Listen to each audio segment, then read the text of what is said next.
This is my version of a compost heap, and if you come over and have a look here, you'll see that I share everything with the animals. Come this way and have a look down here. You'll see there's a hole here. There's something living in the compost heap. Probably a rat. I've had rats in here before. One time I came down here and there was a snake sitting on top of it, sunning itself, but it obviously been in here hunting rats. So it's all part of the ecosystem. And this is how I build the compost heaps. I have 2 on the go at a time. It's just mesh that I wire together, put a bit of plastic on it so that stuff doesn't fall through it. I actually poke holes in it with a hot soldering iron just to melt holes in it, wire it together, and this is one that's finished.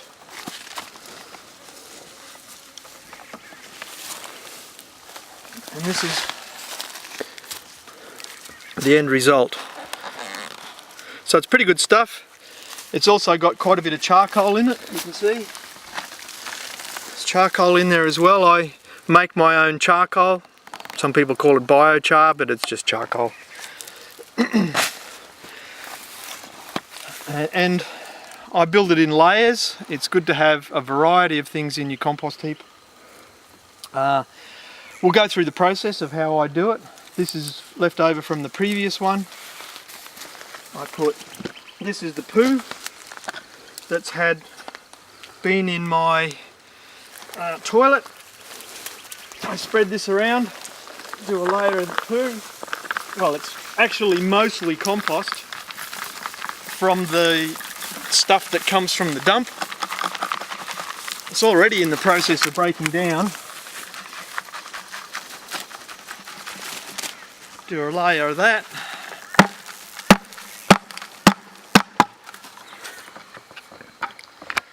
Then on top of that, I put some mulch, some hay, just enough to cover it, stop flies getting into the poo and stuff. Keep any smell in.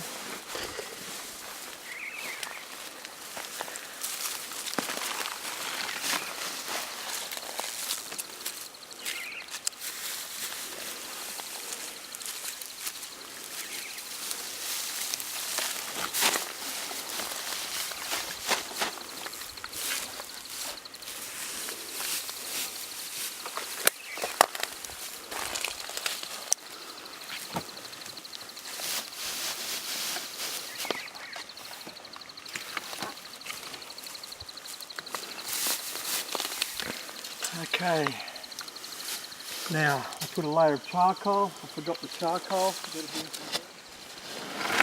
This is the charcoal that I make.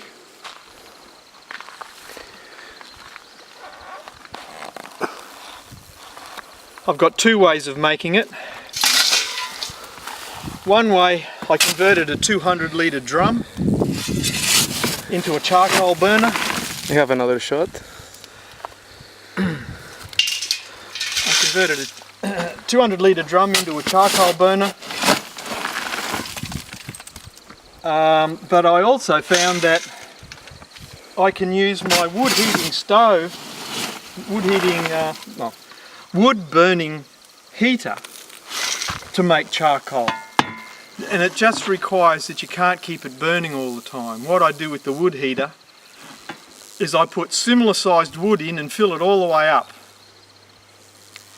And then, as it's burning down, keeping the house warm in winter, I just get in there with a poker. If some bits of wood are burning more quickly or more slowly than others, I just rearrange the fire so that the slower burning bits go into the hottest bit, so that it all turns into charcoal at about the same time. So when it gets to the point where there's no flame and it's just glowing coals, what I do is I have a little hand shovel and I shovel it out while it's still glowing red hot into a saucepan, a large saucepan about the size of a bucket, and then I put a lid on it. I've actually got a Pyrex lid on it, and it seems fine. It's never broken from the heat of the charcoal, and that just cuts off the air to the coals, and they go out very quickly.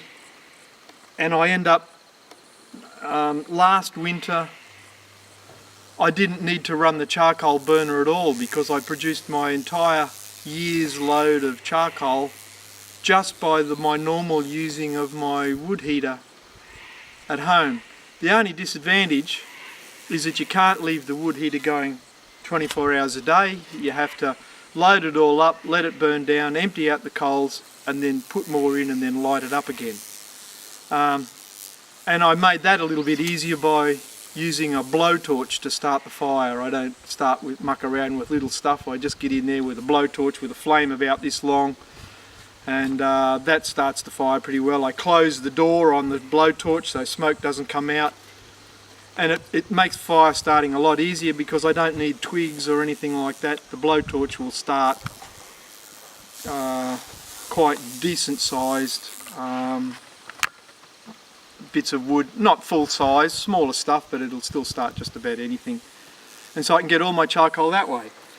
However, when it comes out, it's in bigger pieces than this. Like, that's as big a piece as we've got now, but there's often pieces that are like this big. And what I do is I put it in fertilizer bags, and I store it all up. I've got loads of fertilizer bags here because I buy potting mix in it. And then when I've got a stack of them, I tie them off at the top, lay them down flat, and drive the car over them numerous times.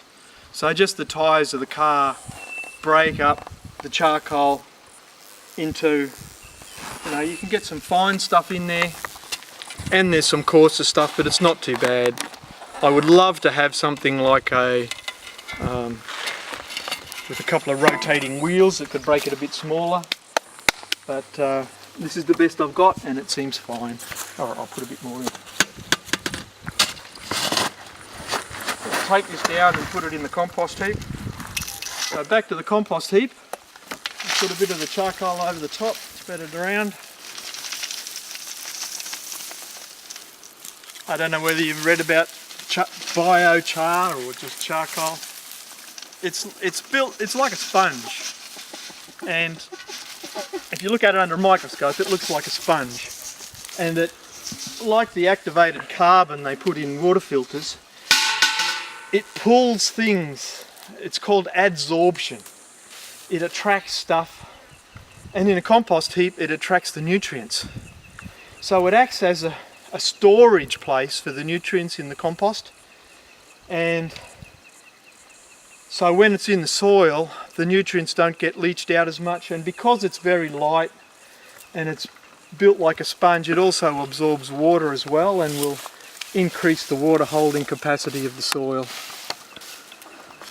Now at this point, we'll add water. The composting process requires water, and in many places you get enough rain to supply all the water the compost could need. But here, if I don't water it, it doesn't compost properly. I end up with straw in the compost and stuff, and hasn't done it properly. So I need to add quite a bit of water.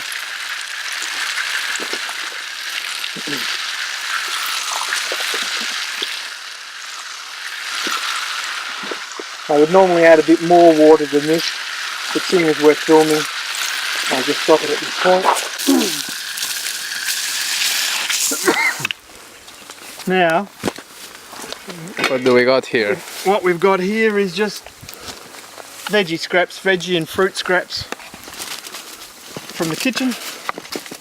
I spread them out because I'm into sharing with the wildlife, and I find the birds get in here a lot, the rats get in here, and they get to share in the abundance of the place.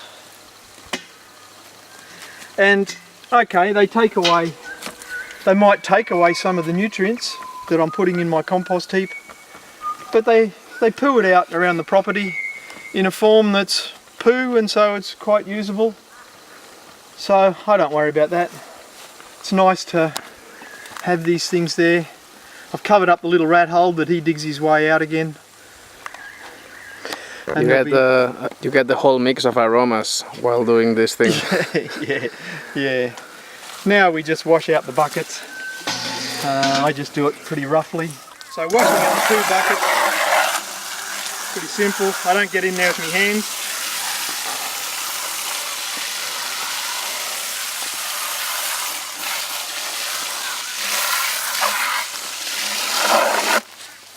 Throw it on the mulberry bush, the mulberry tree.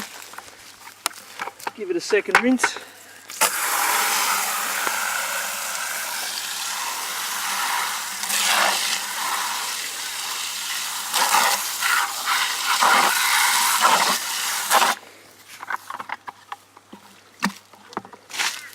And then I'll leave this outside for about a week in the sun, and it de-stinks. So by the time I take it back in, so I have a couple of spare buckets that are out sitting in the sun all the time, and then when it's de-stunk, then it goes back in and it gets filled up with all those lovely nutrients.